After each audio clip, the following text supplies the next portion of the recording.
Hey everyone. I was diagnosed with episodic ataxia type 2 by a neurologist, and I went years throughout my childhood seeing doctor and they couldn't find anything wrong with me. Kept saying everything was okay.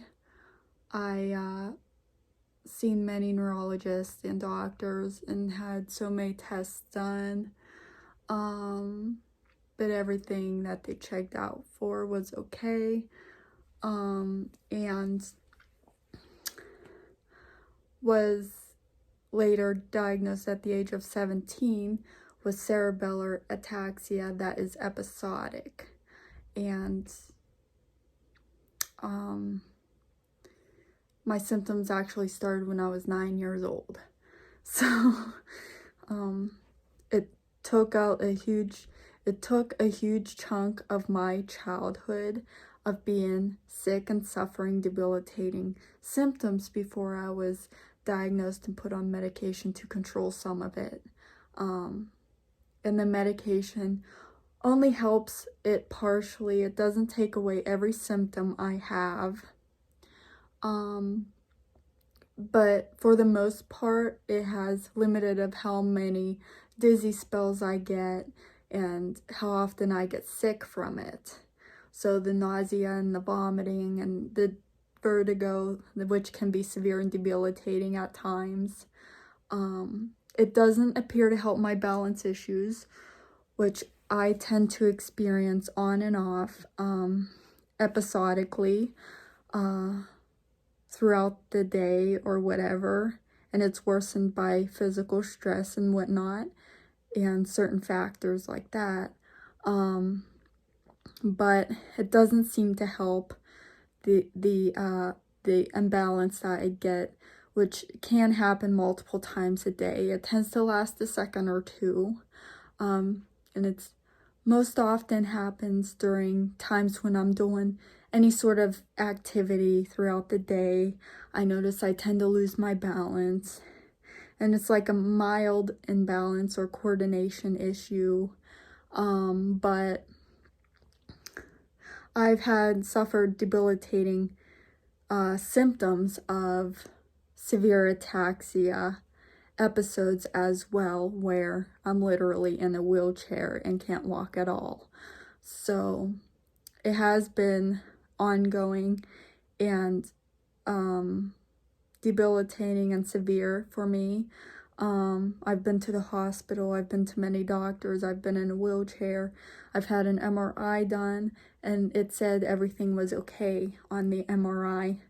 It didn't show any cerebellar shrinkage, atrophy on my MRI, and ataxia runs big in my family, whereas mine is a little bit different. That didn't show the shrinkage on my cerebellum, and my other family members did have it, which was pretty evident.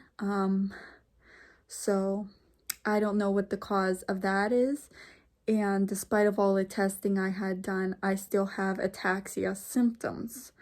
So I was diagnosed with type 2 episodic ataxia based on the symptoms, how long the episodes seemed to last. By the time I was diagnosed, they seemed to have lasted anywhere between 3 to 4 hours, and they were happening pretty much daily, and it takes a long time to recover after the episodes.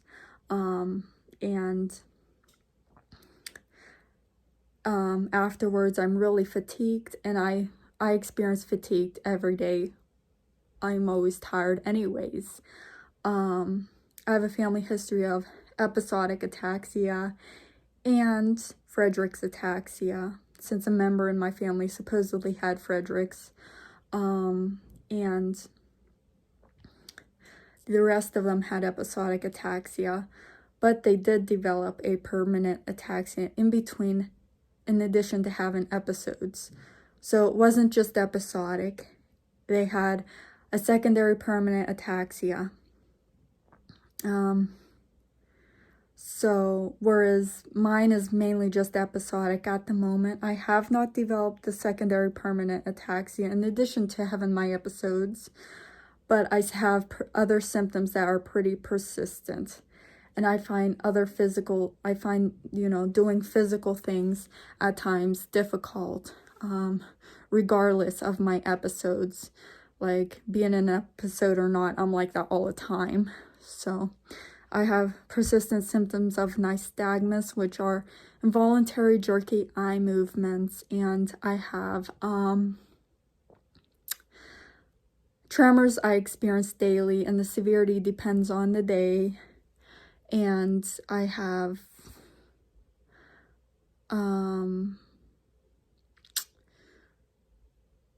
I feel like I'm fatigued often. I'm really tired, and I experience that daily. And it's pretty common in anyone with ataxia. Is what's misleading is that people with episodic ataxia tend to look normal, but really they are struggling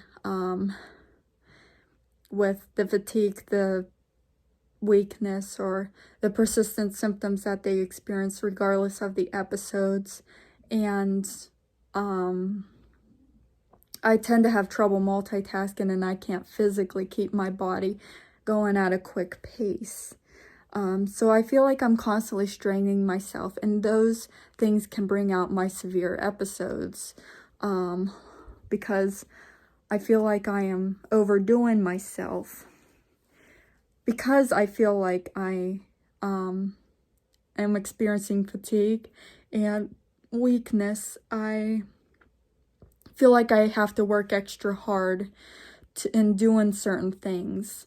And I can't seem to build up muscle strength. But I seem to, I feel like I'm working extra hard, and that can bring out an ataxic episode as well. Because I feel like I'm overdoing myself, I am straining myself, and that can lead to problems in people with episodic ataxia. But one moment I can walk heel to toe and I can be fine. I've been to the neurologist, and I've been there on my good non-ataxia days, non-episodic, where I'm not in my severe episode, and I could appear to walk heel to toe just fine. So it looks like I don't have any problem. But from one moment to the next, I appear to have mild balance issues, where my balance would just go off randomly, and I'm like doing that, kind of like losing my balance, and I'm like, but I managed to catch myself each time I've lost my balance. But yeah, I have tremors daily. I tend to shake, like when I'm holding things and whatnot. But yeah. So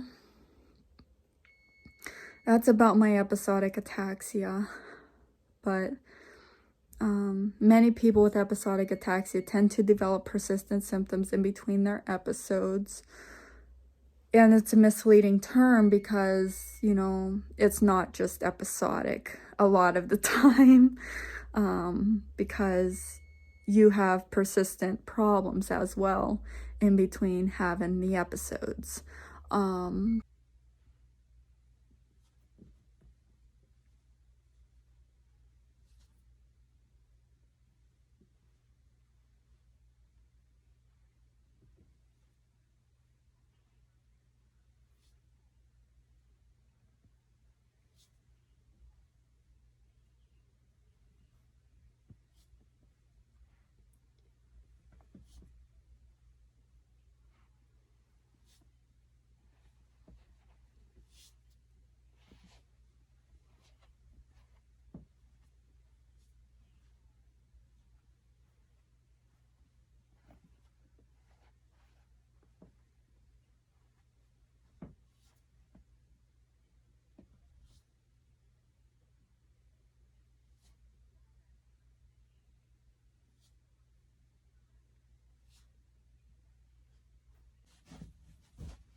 I have instances where I'm walking heel to toe, but I feel pretty wobbly.